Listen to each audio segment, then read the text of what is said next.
ತಾಲೂಕು ಕಾನೂನು ಸೇವೆಗಳ ಸಮಿತಿ, ಮಹಿಳಾ ಮತ್ತು ಮಕ್ಕಳ ಕಲ್ಯಾಣ ಅಭಿವೃದ್ಧಿ ಇಲಾಖೆ, ಪೊಲೀಸ್ ಇಲಾಖೆ, ಸರ್ಕಾರಿ ಸಂಯುಕ್ತ ಪದವಿ ಪೂರ್ವ ಕಾಲೇಜು ಸಹಯೋಗದೊಂದಿಗೆ ನ್ಯಾಯಾಲಯದ ಆವರಣದಲ್ಲಿ ವಿಶ್ವ ಮಹಿಳಾ ದಿನಾಚರಣೆ ಹಮ್ಮಿಕೊಳ್ಳಲಾಗಿತ್ತು.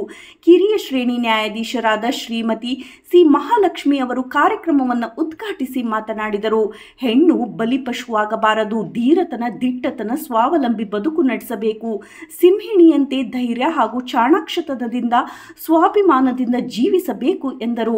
ಅದಕ್ಕಾಗಿ ಮಹಿಳೆಯರು ಮೊದಲು ಶೈಕ್ಷಣಿಕವಾಗಿ, ಆರ್ಥಿಕವಾಗಿ ಅಭಿವೃದ್ಧಿ ಹೊಂದಬೇಕು. ಪ್ರತಿಯೊಬ್ಬರು ಕಾನೂನು ಜ್ಞಾನ ಅತ್ಯವಶ್ಯಕವಾಗಿ ಪಡೆಯಬೇಕಿದೆ ಮತ್ತು ಉಚಿತ ಕಾನೂನು ಸೇವಾ ಸಮಿತಿಯನ್ನು ಸದುಪಯೋಗ ಪಡೆದುಕೊಳ್ಳಬೇಕಿದೆ ಎಂದರು. ವಿಚ್ಛೇದನ ಪ್ರಕರಣಗಳು ಹೆಚ್ಚುತ್ತಿರುವುದು ಖೇದದ ಸಂಗತಿಯಾಗಿದ್ದು, ಕ್ಷುಲ್ಲಕ ಕಾರಣಕ್ಕೆ ನ್ಯಾಯಾಲಯದಲ್ಲಿ ದಾವೆ ಹೂಡುವುದು ಸಾಮಾನ್ಯವಾಗಿದೆ. ಕೌಟುಂಬಿಕ ಕಲಹಗಳಿಂದಾಗಿ ಸಂಬಂಧಗಳಲ್ಲಿ ಒಡಕುಂಟಾಗಿ ಬಾಂಧವ್ಯ, ಭಾವನಾತ್ಮಕ ಸಂಬಂಧಗಳು, ಸ್ವಪ್ರತಿಷ್ಠೆಗಳಿಗೆ ಬಲಿ ಕೊಡಲಾಗುತ್ತಿದೆ. ಎಂತಹ ಸಂದರ್ಭದಲ್ಲಿಯೂ ಮಹಿಳೆಯರು ಆತ್ಮಸ್ಥೈರ್ಯವನ್ನು ಕಳೆದುಕೊಳ್ಳಬಾರದು. ಚಾಣಾಕ್ಷತನ, ಬುದ್ಧಿವಂತಿಕೆಯಿಂದ ಸಮಸ್ಯೆಗಳ ವಿರುದ್ಧ ತಾರ್ಕಿಕವಾಗಿ ಹೋರಾಡಬೇಕು. ಕಾನೂನು ತಿಳುವಳಿಕೆಯ ನಡೆಯೊಂದಿಗೆ ಸಮಸ್ಯೆಗಳನ್ನು ಪ್ರಜ್ಞಾವಂತರ ಹಿರಿಯರ ಸೂಚನೆಗಳೊಂದಿಗೆ ಮನೆಯೊಳಗೆ ಬಗೆಹರಿಸಿಕೊಳ್ಳುವುದು ಕ್ಷೇಮ ಎಂದರು. ಪ್ರಾಚಾರ್ಯರಾದ ಶ್ರೀಮತಿ ಟಿ. ಕೊತ್ಲಮ್ಮ, ಹಿರಿಯ ಮಹಿಳಾ ವಕೀಲರಾದ KHM ಶೈಲಜಾ, ಪ್ಯಾನಲ್ ವಕೀಲರಾದ ಜಯಮ್ಮ ಕಾರ್ಯಕ್ರಮವನ್ನು ಉದ್ದೇಶಿಸಿ ಮಾತನಾಡಿದರು. ಸಹಾಯಕ ಸರ್ಕಾರಿ ಅಭಿಯೋಜಕರಾದ KG ಶಿವಪ್ರಸಾದ್ ವೇದಿಕೆಯಲ್ಲಿ ಇದ್ದರು. ವಕೀಲರಾದ ಡಿ. ಕರಿಬಸವರಾಜ್ ಸ್ವಾಗತಿಸಿದರು. ಪ್ಯಾನಲ್ ವಕೀಲರಾದ ಟಿ. ರಮೇಶ್ ವಂದಿಸಿದರು. ನ್ಯಾಯಾಲಯದ ಸಿಬ್ಬಂದಿಯವರು ಹಾಗೂ ವಕೀಲರ ಸಂಘದ ಪದಾಧಿಕಾರಿಗಳು ಮತ್ತು ಸದಸ್ಯರು, ಜೂನಿಯರ್ ಕಾಲೇಜಿನ ವಿದ್ಯಾರ್ಥಿಗಳು, ನ್ಯಾಯಾಲಯಕ್ಕೆ ಹಾಜರಾಗಿದ್ದ ಕಕ್ಷಿದಾರರು ಉಪಸ್ಥಿತರಿದ್ದರು.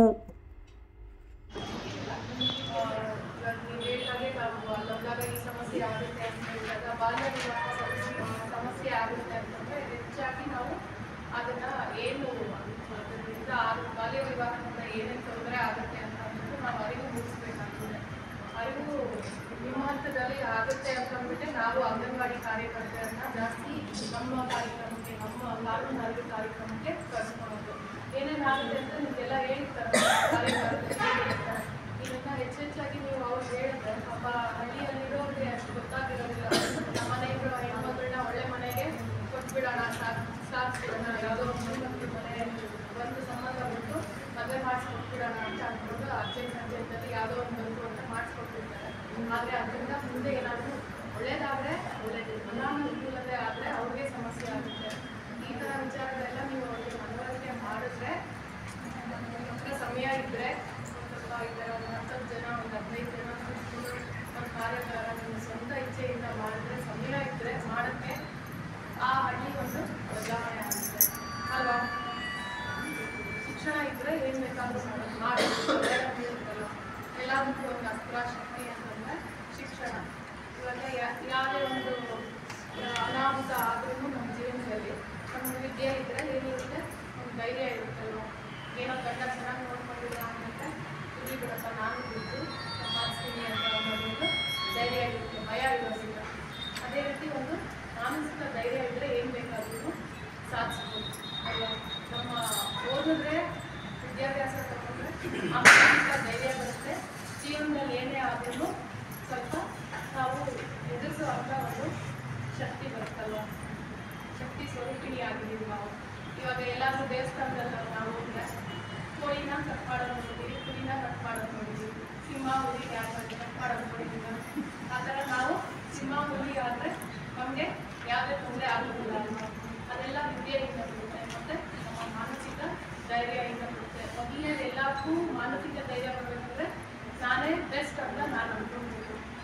ಅಯ್ಯೋ ನನಗೆ ಈ ಥರ ಯಾರು ಸಪೋರ್ಟ್ ಇಲ್ಲವೆ, ನನಗೆ ಬುದ್ಧಿ ಇಲ್ಲವೆ, ಇನ್ನೊಂದಿಗೆ ನನಗೆ ತಿಳುವಳಿಕೆ ಇಲ್ಲವೆ ಅಂತ ಅಂದ್ಬಿಟ್ಟು ನಾವೇ ಕೆಳಗಡೆ ಹೋಗ್ಬಿಟ್ರೆ ಇನ್ನು ನಮ್ಮ ಎದುರುಗಡೆ ಇರೋರು ನಮ್ಮನ್ನ ಹೋಗ್ಬಿಡ್ತಾರೆ. ಯಾವುದೋ ಒಂದು ಕೇಸ್ ಬಂದಿದ್ದು ಹಾಗೆ ಅವಾಗೆಲ್ಲ ತೀರೋಗುತ್ತೆ. ATM ಕಾರ್ಡಲ್ಲಿ ದುಡ್ಡು ಹಾಕಿದಾರಂತೆ, ATM ಕಾರ್ಡ್ ಮಾಡಿಸ್ಕೊಟ್ಟಿದ್ದಾರಂತೆ, ಅವರೇ ಎದುರುಗಡೆ ಇರೋರು ನನ್ನ ಕೆಲಸ ಕೊಡಿಸ್ಕೊಡ್ತೀನಿ ಅಂತಂತೆ ATM ಕಾರ್ಡೇ ಕೊಟ್ಬಿಟ್ಟಿದ್ದಾರೆ. ಇವರು ಕಾರ್ಡಲ್ಲಿ ಬಂದಿದ್ದು ದುಡ್ಡೆಲ್ಲ ಅಷ್ಟು ಗಡ್ರ ಆಗಿರ್ಬೋದಲ್ಲ. ಯೋಚನೆ ಮಾಡಬೇಕಲ್ಲ, ಯಾರೇ ಬಂದು ನಮ್ಮ ಹತ್ರ ಏನೇ ಮಾತಾಡಿದ್ರು ಅದರಲ್ಲಿ ಒಂದು ಹಿಂದೆ ಒಂದು ಪ್ಲ್ಯಾನ್ ಇರುತ್ತಲ್ವ. ಇವ್ರು ಯಾಕೆ ಹೇಳ್ತಿದ್ದಾರೆ, ಇಲ್ಲ ನಾನು ಕೊಡಿ ನಮ್ಮದು ATM ಕಾರ್ಡ್ ಅಂತ ಇವರು ಯೋಚನೆ ನಿಮ್ಮ ಕಾಲದಲ್ಲಿ ಆ ಥರ ಏನು ಮಾಡ್ತಿದ್ದಾರೆ, ಏನೋ ತಲೆನೋವು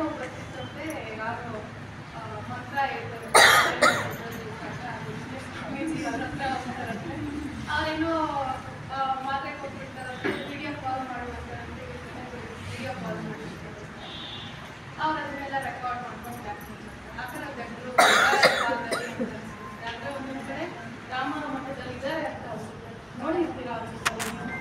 ಆದರೆ ನಿಮ್ಮ ಕಾರ್ಯಕ್ರಮದಲ್ಲಿ ನಿಮ್ಮ ಕೈಲಾದಷ್ಟು ಈ ಥರ ಯಾರಾದರೂ ಒಂದು ಸ್ವಲ್ಪ ಹೇಳಿದ್ರೆ ಸುಳ್ಳು ಸಿಕ್ಕಿದ್ರು ನೀವು ಅವರು ಧೈರ್ಯ ತುಂಬೋ ಹಾಗೆ ಆಗಿ ಮಹಿಳೆಯರು ಇನ್ನೊಬ್ಬರಿಗೆ ಧೈರ್ಯ ತುಂಬೋದಂತ ಚೆನ್ನಾಗಿ ಮಾತಾಡೋದು, ಚೆನ್ನಾಗಿ ಆಡೋದು, ಅವಳೇನು ಚೆನ್ನಾಗಿ ಆಡೋದು, ಅವಳೇನು ಮಾತಾಡೋದು, ನಾನು ಮಾತಾಡ್ತೀನಿ, ಅವಳು ಸರಿ ಇಲ್ಲ, ಅವಳು ಬಿದ್ದೋಗ್ತಿದ್ದಾಳೆ, ಅವಳು ಚೆನ್ನಾಗಿರೋ ಗಂಡ ಸಿಕ್ಕಿದ್ದಾನೆ, ಏನು ಚೆನ್ನಾಗಿದ್ದಾನೆ, ಈ ಥರ ಮಾತುಗಳೆಲ್ಲ ಹಾಕಿದ್ರೆ ಅವ್ನು ಚೆನ್ನಾಗಿರೋ ಗಂಡ ಸಿಕ್ಕಿದ್ರೊಳಗೆ ನಾವು ಖುಷಿ ಪಡ್ತೀವಿ. ಯಾಕೆ ಹೇಳಿ, ನಾನು ಅವ್ರು ಖುಷಿ ಆಗಿದ್ರೆ ನಾನು ಖುಷಿ ಆಗಿರ್ತೀನಿ. ಅವ್ರ ನೋವಲ್ಲಿದ್ದು ಬೇರೆಯವ್ರ ನೋವಲ್ಲಿದ್ದು ನಾನು ಖುಷಿ ಪಡುವಂಥದ್ದು ಏನೂ ಇಲ್ಲ ಅಲ್ವಾ? ಯಾಕಂದರೆ ನಾನು ಒಂದು ಆತ್ಮ, ಎದುರುಗಡೆ ಇರೋದು ಒಂದು ಆತ್ಮ. ದೇಹ ಬಿಟ್ಟೋದ್ಮೇಲೆ ನಾನು ಜಡ್ಜ್ ಆಗಿರೋದಿಲ್ಲ, ನಾನು ಬಾಡಿ ಆಗಿರ್ತೀನಿ ಅಲ್ವಾ? ಬಾಡಿ ಏನು ಮಾಡ್ತಾರೆ, ಆದರೆ ನಾನು ಆತ್ಮ ಆಗಿರ್ತೀನಿ. ನೀವೆಲ್ಲರೂ ಆತ್ಮ. ನನ್ನ ಎದುರುಗಡೆ ಇರೋರು ಖುಷಿಯಾಗಿದ್ದರೆ ನಾನು ಖುಷಿ ಪಡಬೇಕು, ಅವ್ರ ದುಃಖ ಆದರೆ ಅದನ್ನ ನೋಡಿ ನವೆಯೋಂಗೆ ನಾನು ಇರಬಾರ್ದು. ಯಾರ ಕಷ್ಟದಲ್ಲಿ ಇದ್ದರೆ ಸ್ಪಂದಿಸಬೇಕು. ಹೆಣ್ಮಕ್ಳು ಇನ್ನೊಂದು ಹೆಣ್ಮಕ್ಳಿಗೆ ಸ್ಪಂದಿಸಬೇಕು. ಏನಾದರೂ ಕಷ್ಟ ಇದ್ದರೆ ಅವ್ರಿಗೆ ಏನು ಪರಿಹಾರ ಆಗುತ್ತೋ ಅದು ಕೊಡಬೇಕು. ನಿಮ್ಮೆಲ್ಲರಿಗೂ ಗೊತ್ತಿದೆ, ನಮ್ಮ ಮಾನಸಿಕ ಧೈರ್ಯ ನಮ್ಮ ಆರೋಗ್ಯ, ನಮ್ಮ ದೇಹದ ಮೇಲೆ ಪರಿಣಾಮ ಬೀರುತ್ತೆ. ಮತ್ತು ನಮ್ಮ ದೇಹದ ಪರಿಣಾಮ ನಮ್ಮ ದೇಹದ ಆರೋಗ್ಯ, ನಮ್ಮ ಮಾನಸಿಕ ಆರೋಗ್ಯದ ಮೇಲೆ ಪರಿಣಾಮ ಬೀರುತ್ತೆ ಅಂತ ಎಲ್ರಿಗೂ ಗೊತ್ತಿದೆ ಅಲ್ಲ. ಇವಾಗ ಒಂದೊಂದ್ಸಲ ನೋಡಿ ದುಃಖ ಇದ್ದವ್ರಿಗೆ ಇಲ್ಲೆಲ್ಲ ಕಣ್ಣಲ್ಲಿಲ್ಲ, ಕಣ್ಗಳಲ್ಲೆಲ್ಲ ಬ್ಲ್ಯಾಕ್ಸ್ ಆಗ್ತಿರುತ್ತೆ, ಕೂದಲೆಲ್ಲ ಚಿಂತೆ ಮಾಡಿ ಉದ್ರೋಗ್ಬಿಡುತ್ತೆ. ಅದೇ ಮದುವೆ ಸೆಟ್ ಆಯಿತು ಅಂತಂದರೆ ಖುಷಿಗೆ ಸ್ವಲ್ಪ ದೇಹ ಎಲ್ಲ ಸ್ವಲ್ಪ ಬಂದ್ಬಿಡುತ್ತೆ.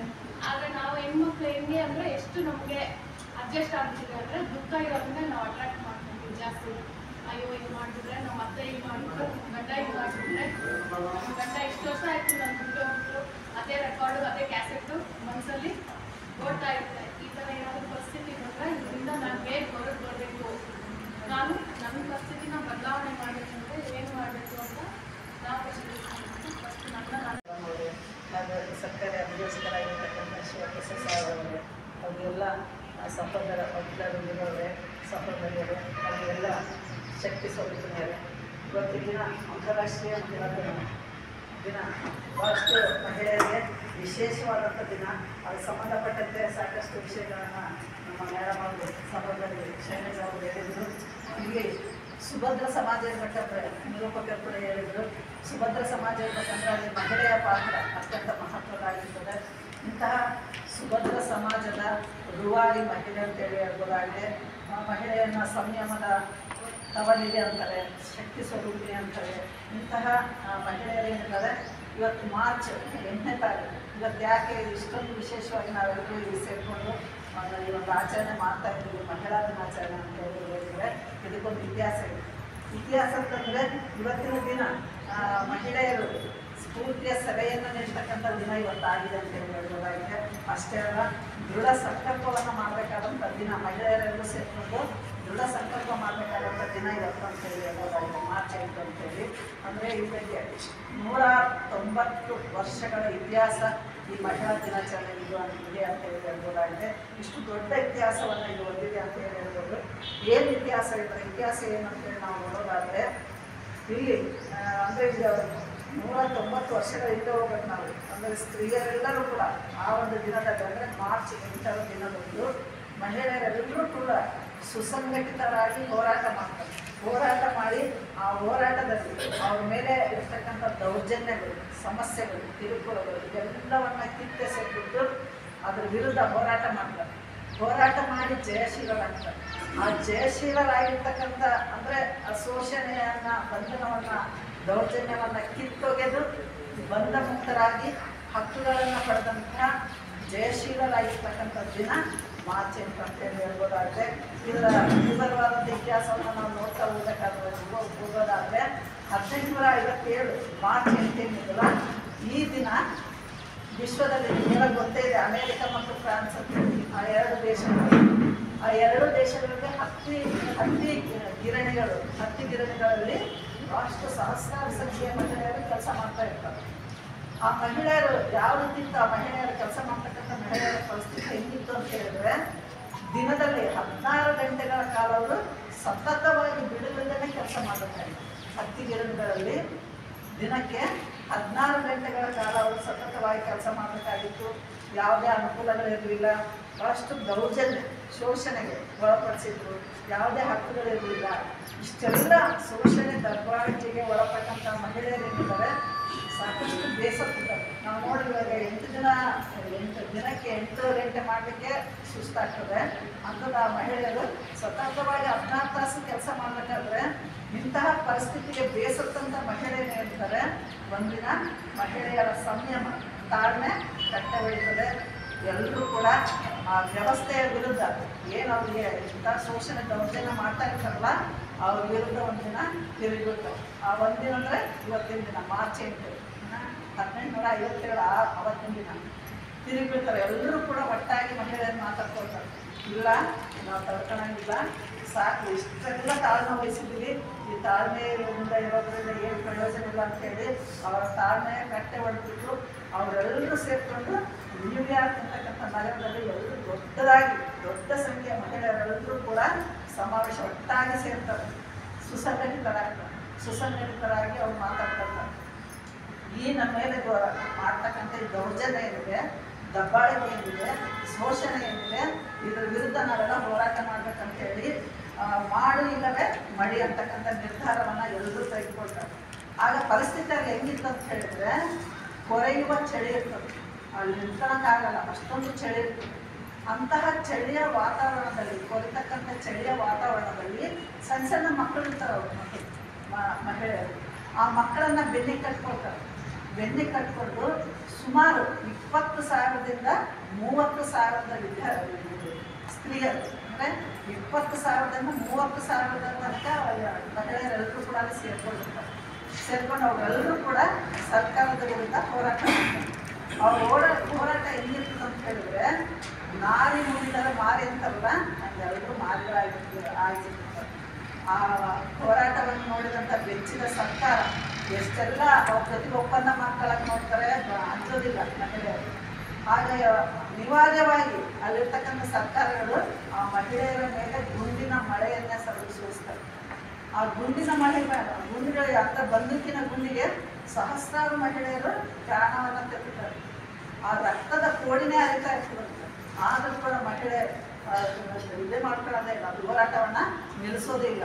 13 ವಾರಗಳ ಕಾಲ ಈ ಹೋರಾಟವನ್ನು ಮುಂದುವರಿಸ್ತಾರೆ.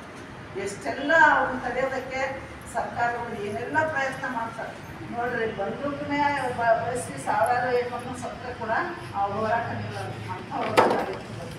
ಆಮೇಲೆ ಕೊನೆಗೆ ಸರ್ಕಾರವೇ ಮಾಡಿರ್ತದೆ, ಸೋಲ ಮಾಡ್ಕೊಂಡು ನಾವು ಸೋತೀವಿ, ನೀವೇ ಜಯಶೀಲರು, ಬರ್ರಿ ನಿಮ್ಮ ಏನೇನಾದ ಬೇಡಿಕೆಗಳನ್ನು ತಂದಿರ್ತೀವಿ, ನಿಮ್ಮ ಸಮಸ್ಯೆಗಳು ಏನೇನಿದಾವೆ ಇಡ್ರಿ, ನಾವು ಬಗೆಹರಿಸ್ತೀವಿ ಅಂತೇಳಿ ಸರ್ಕಾರ ಆ ಮಹಿಳೆಯರನ್ನೆಲ್ಲ ಕಲಿತೀವಿ. ಹೀಗೆ ಸರ್ಕಾರವನ್ನು, ವ್ಯವಸ್ಥೆಯನ್ನು ಸೋಲಿಸಿಬಿಟ್ಟು ಆ ಎಲ್ಲ ಮಹಿಳೆಯರು ಸರ್ಕಾರದೊಂದಿಗೆ ಒಪ್ಪಂದ ಮಾಡ್ಕೊಳ್ತಾರೆ.